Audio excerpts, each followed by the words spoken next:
हम लोग के जो प्रोग्राम हैं इनकी बुनियाद दो पिलर्स पे है। पहले तो आपसे एक सवाल पूछना चाहूंगा, कितने लोग सोचते हैं that people are our greatest asset? Please raise your hand.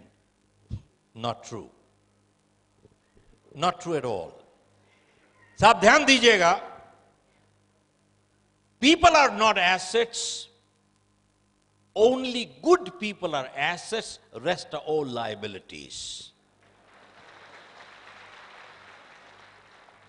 कहीं पर भी देखिए साहब, only good people are assets, rest are all liabilities. और गुडनेस कहीं पर भी देखें, अच्छाई हमेशा हम लोगों को सींचनी पड़ती है। Goodness always needs to be cultivated, evil happens anywhere. हम लोग के प्रोग्राम की बुनियाद दो है। एक, we don't have business problems, we have people problems. And when we take care of our people problems, most of our business problems are automatically resolved. How many agree with that? Raise your hand. साहब इसका answer yes है, बिल्कुल ठीक है। That's true. Absolutely. मतलब क्या है, हमें व्यापारिक प्रॉब्लम समस्याएं नहीं हैं, व्यावहारिक समस्याएं हैं। और जब हम व्यावहारिक समस्याओं को दूर कर लेते हैं, हमारी व्यापारिक समस्याएं अपने आप दूर हो जाती हैं साहब, ऑटोमेटिकली। ये एक पिलर है। और देखिए, आप कहीं पर भी किसी ऑर्गेनाइजेशन में, we are hired for our skills but we are fired for our behaviour. Yes, no? Look at this, it is so true. हम लोग को हमारे स्किल के लिए हायर किया जाता है, लेकिन फायर कर दिया जाता है अपने व्यवहार की वजह से।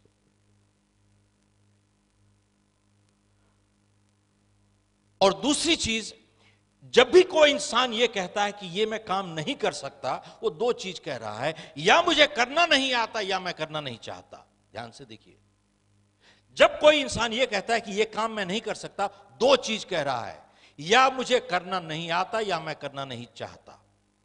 अगर यह कह रहा है कि मुझे करना नहीं आता, तो उसको टेक्निकल ट्रेनिंग एजुकेशन की जरूरत है साहब। लेकिन अगर यह कह रहा है कि मैं करना नहीं चाहता, तो दो चीज कह रहा है, या मैं परवाह नहीं करता, that is an attitude issue. Major challenges इन्हीं दो कैटेगरीज में आती हैं, या एक एटीट्यूड इशू होता है या वैल्यूज इशू होता है। 90% of the problems are right here. How many agree with that? Raise your hand. This one is a yes again. That's right. आप देखें कि साहब एटीट्यूड की बात है, एक ही हालात में कैसे कुछ लोग नए रिकॉर्ड तोड़ देते हैं, कुछ लोग अपने आप को तोड़ लेते हैं साहब। Exactly the same set of circumstances. How come? कैसे कुछ लोग नए रिकॉर्ड तोड़ देते हैं, कुछ लोग अपने आप को तोड़ लेते हैं? Same set of circumstances. Attitude.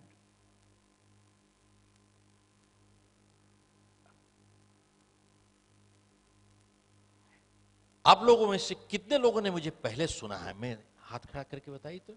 अच्छा, मैं इसलिए जानना चाहता हूं कि will you laugh at the same jokes? That's why. So I want to get a new that's all.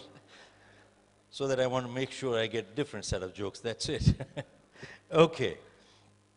Important thing is,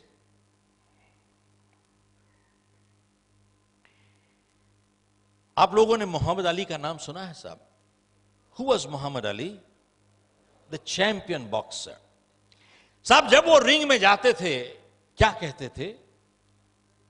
I'm the greatest, I'm the champion, I'm the greatest, I'm the champion, I'm the greatest, I'm the champion. He never said, I hope I win, I hope I win, I hope I win. ये कभी नहीं कहा साहब उन्होंने. He used to say, I'm the champion, I'm the greatest. ये क्यों कहते थे? एंड जब वो रिंग में जाते थे और अपने अपोनेंट को देखते थे और उसको कहते थे, You have the belt, but I am the champion. Belt तुम्हारे पास है लेकिन चैंपियन मैं हूं। साहब रिंग के अंदर चैंपियन बनने से पहले वो बाहर चैंपियन बन चुके थे already. He was a champion outside. But ये क्यों कहते थे I am the greatest, I am the champion? This is positive thinking. Mentally अपने आप को ही used to psych himself up mentally. इसका क्या मतलब है? With positive thinking everything in life is possible. How many agree with that? Raise your hand. Not true. This one is not true. साहब ध्यान दीजिएगा, बहुत गलत फहमियां हो जाती हैं आदमी को. मैं साहब चाहे जितना पॉजिटिव हो जाऊं, मैं आपका किडनी ट्रांसप्लांट नहीं कर सकता साहब, मर जाएगा दूसरा आदमी. साहब पॉजिटिव थिंकिंग सफलता की गारंटी नहीं करता है. पॉजिटिव थिंकिंग पॉजिटिव एफर्ट के साथ एंड पॉजिटिव एक्शंस के साथ आपकी सफलता की संभावना को बढ़ा देता है साहब. साहब जब मोहम्मद अली ये कह रहे थे I am the greatest, I am the champion, I am the greatest, mentally psyching himself, उस टाइम वो अपने बैठक में बैठ के वहां पे पॉपकॉर्न नहीं खा रहे थे, वीडियो नहीं देख रहे थे, टेलीविजन नहीं देख रहे थे, कोका कोला नहीं पी रहे थे. ऑल द टाइम जब वो कह रहे थे I am the greatest, I am the champion, he was in the ring punching the bag all the time. He was punching the bag. मतलब पॉजिटिव थिंकिंग पॉजिटिव एक्शंस के साथ चल रही थी, क्योंकि positive thinking without positive action will get you nowhere in life. मैं किताब लिख रहा हूं मिथ्स. बहुत बारी ये गलत फहमी होती कि साहब पॉजिटिव थिंकिंग से सभी कुछ कर लोगे आप. No no, positive thinking must be backed with positive actions in order to achieve success. It increases your probability of success. आपकी सफलता की संभावना बढ़ जाती है इससे. मोहम्मद अली ने एक और बात कही कि जिंदगी में सफल होने के लिए आपको दो चीजें चाहिए. आपको काबिलियत भी चाहिए, आपको इरादा भी चाहिए. Which means he said you need the skill and you need the will.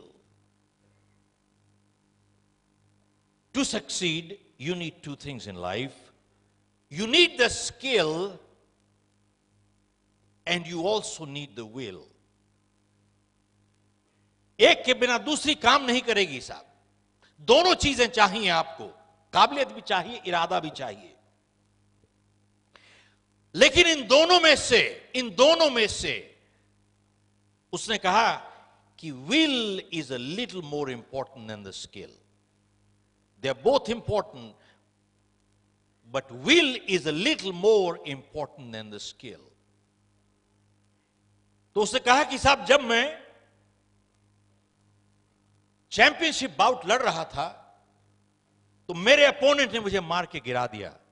साहब ध्यान दीजिएगा, the champion has been beaten more times in the ring than anybody else. बोले जब मेरे अपोनेंट ने मुझे मार के गिरा दिया और मैं वहां पे जमीन पे लेटा हुआ था और रेफरी मुझे काउंट कर रहा था, उस टाइम मेरे स्किल ने मुझे मदद नहीं की साहब. What skill? बोले उसने ऑलरेडी तो मुझे मार के गिरा दिया.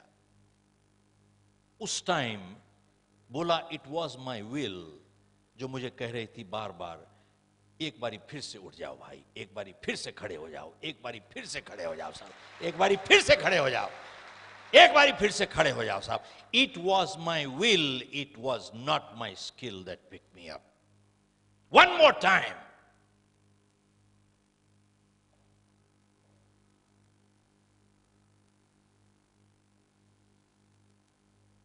साहब आप लोगों ने माइकल फेल्प्स का नाम सुना होगा. कौन था माइकल फेल्प्स? That swimmer. कितने गोल्ड मेडल्स जीते साहब उसने? 21 या 22 जीते लास्ट ओलंपिक्स में. लेकिन इसको प्रसिद्धि कब मिली? 2008 में, जब इसने क्या किया, बेजिंग में 36 साल पुराना रिकॉर्ड तोड़ा। किसका? मार्क स्पिट्स का। मार्क स्पिट्स 1972 में म्यूनिक में उसने 7 गोल्ड मेडल जीते थे। वहां पे प्रेस वाले भी थे, तो किसी ने कहा कि साहब 7 गोल्ड मेडल जीत लिया आपने, must be your lucky day, must be your lucky day. तो जब मार्क स्पिट्स ने यह सुना must be your lucky day, उसको बहुत बुरा लगा। तो उस जर्नलिस्ट को बुलाता है, कहता है तुम इधर आओ, मैं तुमको बताता हूं what luck did for me. कहता है आई वॉज इन मैक्सिको 1968। बोला मुझे मैंने 3 गोल्ड मेडल जीते। ही सेज मैं खुश था लेकिन ना खुश था। बोले मेक्सिको से म्यूनिक में 4 साल में मैंने 10,000 घंटों की प्रैक्टिस की है। और अगर आपका गणित अच्छा है, इसका मतलब है 2,500 घंटे हर साल। और गणित और अच्छा है, इसका मतलब है 8 घंटे डेली बिना एतवार के। और मार्क स्पिट्स ने जर्नलिस्ट को कहा कि आप ऐसा कीजिए, अगले 4 साल के लिए 8 घंटे डेली पानी में बैठ जाइए, आपका जिस्म सुकड़ जाएगा। पूछता है, बोले क्या किस्मत ने मुझे जिता दिया है।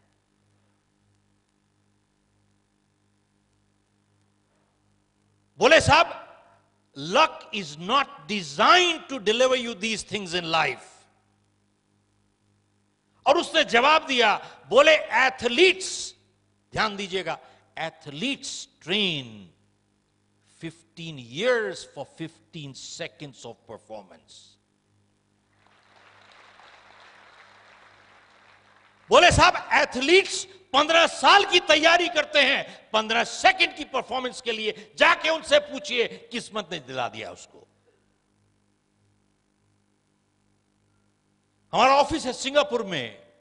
3 साल पहले मैं अखबार पढ़ रहा था, 2016 की ओलंपिक्स के लिए 5 गोल्ड मेडल के लिए 3 साल पहले अखबार में लिखा था कि हम लोग तैयारी कर रहे हैं 2016 के लिए 5 गोल्ड मेडल जीतने के लिए। और उससे कितने साल पहले से तैयारी चल रही है, इमेजिन। बोले साहब एथलीट्स 15 साल की तैयारी करते हैं 15 सेकंड की परफॉर्मेंस के लिए।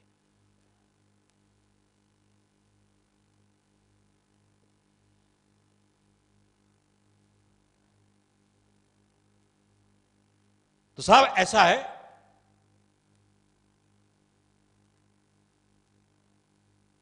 लेकिन Michael Phelps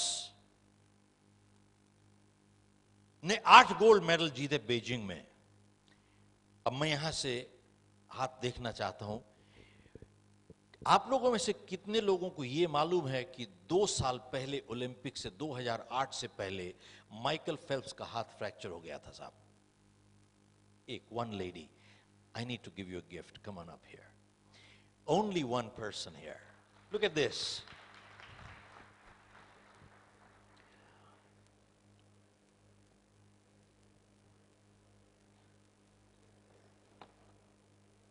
I'm going to give you one of my posters.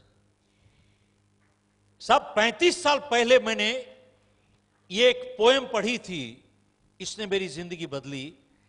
ये लिखा है Don't quit. It says, when things go wrong as they sometimes will, when the road you are trudging seems all uphill, when the funds are low and the debts are high and you want to smile but you have to sigh, when care is pressing you down a bit, rest if you must but don't you quit. It says success is failure turned inside out. The silver tints of clouds of doubt. You never can tell how close you are. It may be near when it seems so far. It says, so stick to the fight when you're hardest hit. It's when things go wrong that you must not quit. Thank you very much.